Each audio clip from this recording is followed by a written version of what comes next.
It's going to be different, but again, both of them have gone through this working with Mike and USA Basketball, and they know how to, like, when you have very, very good, very smart, very multi-skilled guards, it's a guards league, and it worked. This is today's NBA. You got to have multiple ball handlers, multiple shooters, and Chris, as you know, is a tremendous defender, been on the top defensive team for years and years. You've used the phrase weapons race to load up and take on the top teams. I imagine since you're in the West, everything you do has an eye on Golden State. How much closer does this get you to Golden State? Does it make you absolutely competitive with them? We feel like it really closes the gap. Obviously, they're the standard. They've won, 2 of the last 3 titles. They're one of the best teams of all time.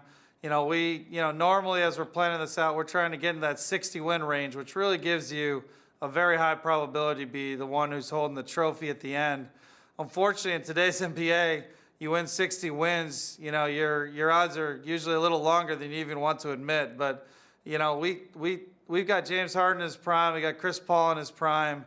We have to go all in at this point. That's why we're willing to give up what we were to get Chris, and we're willing to keep making moves until we can get this team to give Golden State a tough as hell 7-game series.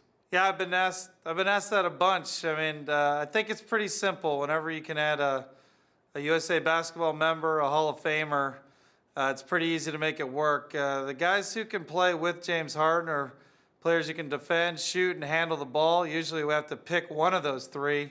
With Chris Paul, we get one of the best all time at all 3. We jumped at it. I think it was smart by the Clippers. It was a win, really a win-win type situation where we can acquire Chris early. It allows us to continue to have our exceptions to go out into free agency with some larger dollars. We have the ability to use full mid-level, biannual.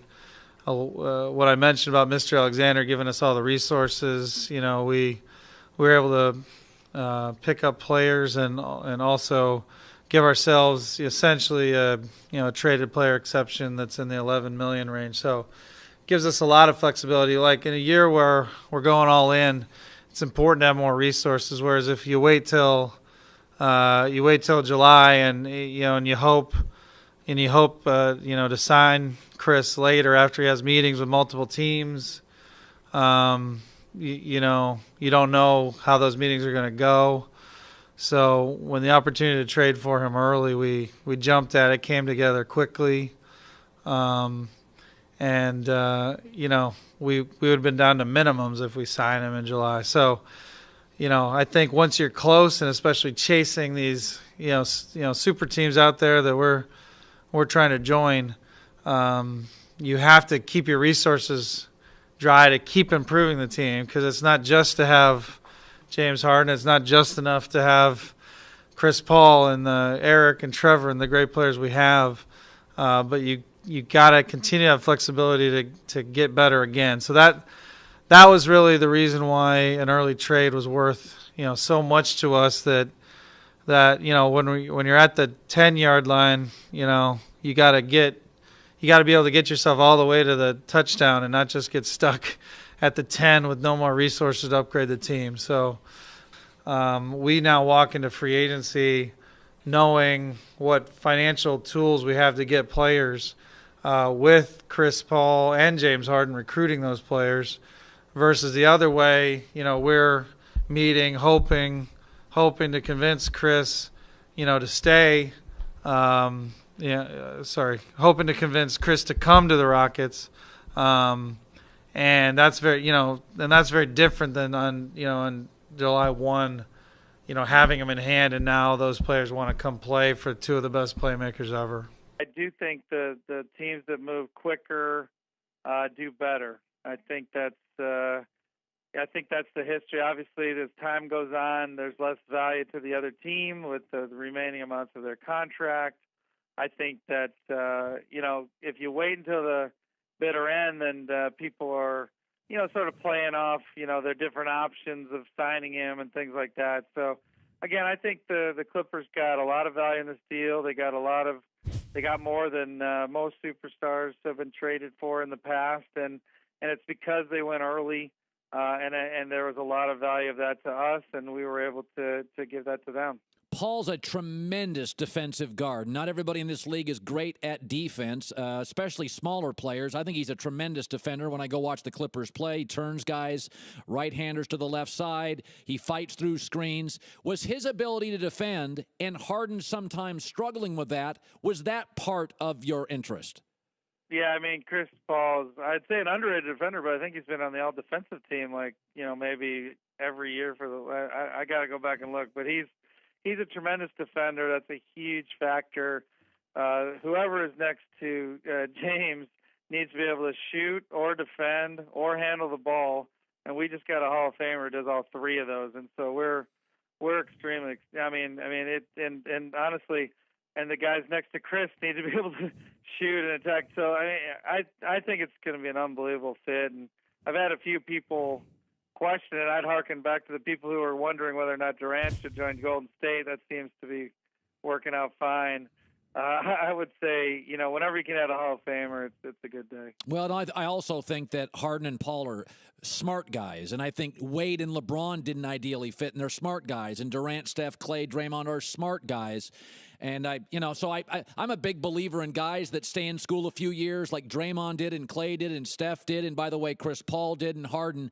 I think sometimes the draft, the players aren't emotionally ready, forget about physically ready, is part of the – I would argue this, Daryl. I love the way you did it, and I'm willing to give up some draft picks because I believe that the draft isn't providing what it did 15 years ago and 10 years ago. It's providing you kids.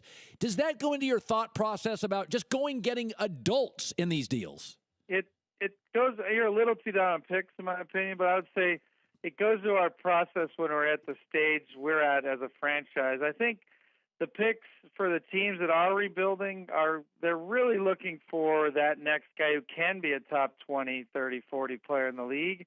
And with that, the younger players are more likely to become that. So that's why you see those players go high. It's because not all the teams that are obviously have the high picks are the ones rebuilding.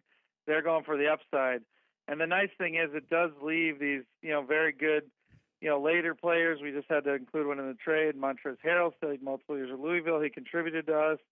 Sam Decker's the guy we picked. He stayed multiple years at Wisconsin. He contributed to us. So it does. We generally go the direction you're saying. We go for guys who can contribute, and guys at the top of the draft go for the people who can be the future top 10, 20 players. But to your point, when they miss hard. Yeah. Right. So that's when you get into sort of that endless cycle of going for upside, doesn't work, still picking high, going for upside, doesn't work, still picking high.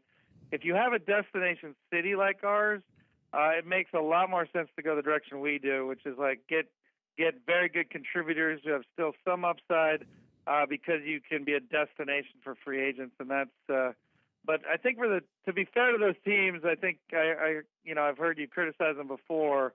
To the teams that maybe aren't as destination cities, I do think it makes sense for them to go for the upside guys. Yeah. Well, I'm glad you listen to the show. We can always, Hey, of course I listen to the show, man. This is he does. I wouldn't be on. He's tweeted us a few times, I think. Well, I like. Yeah, absolutely. I love the NBA. Daryl Morey, Houston Rocket GM. Okay, I'm going to ask you two questions about players you don't have, but I want your macro view on them. Okay, I'll do what I can. I'm not supposed to talk about it, but I'll do what I can. I'm ready. Lonzo Ball. I think he's good. Do you? Ooh, I'm quite certain I can't talk about him. He can't talk about other dang players. it. That's Dang it. Okay. I'm sorry. I can say, I'll say this. I don't like everyone wants players coming into the league, not specifically to all fit in the same box, right? I mean, obviously I love having Shane Battier on our team. Not every player needs to be Shane Battier. Let players be who they are. And who cares who their parents are? Like, I don't get. I mean, I understand he gets a lot of attention, but like, why are we judging the kid based on his parents? That's not fair at all. First off, I'd love to be able to enjoy getting one Hall of Famer for at least a day. but I understand. I mean, yeah, we obviously aren't done. I mean, we have right now as we sit here 6 very good rotation players. We're hoping to have Nene return, which would get us 7, I think, very, very high level rotation players. Mike only really plays 7, so maybe we are done.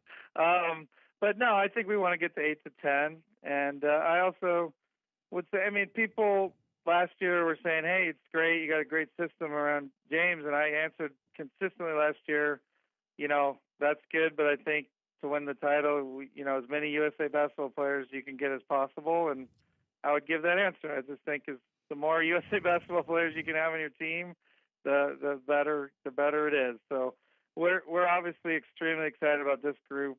If we can do something significantly more, we will. We for sure are going to add 2-3 more solid players as our goal.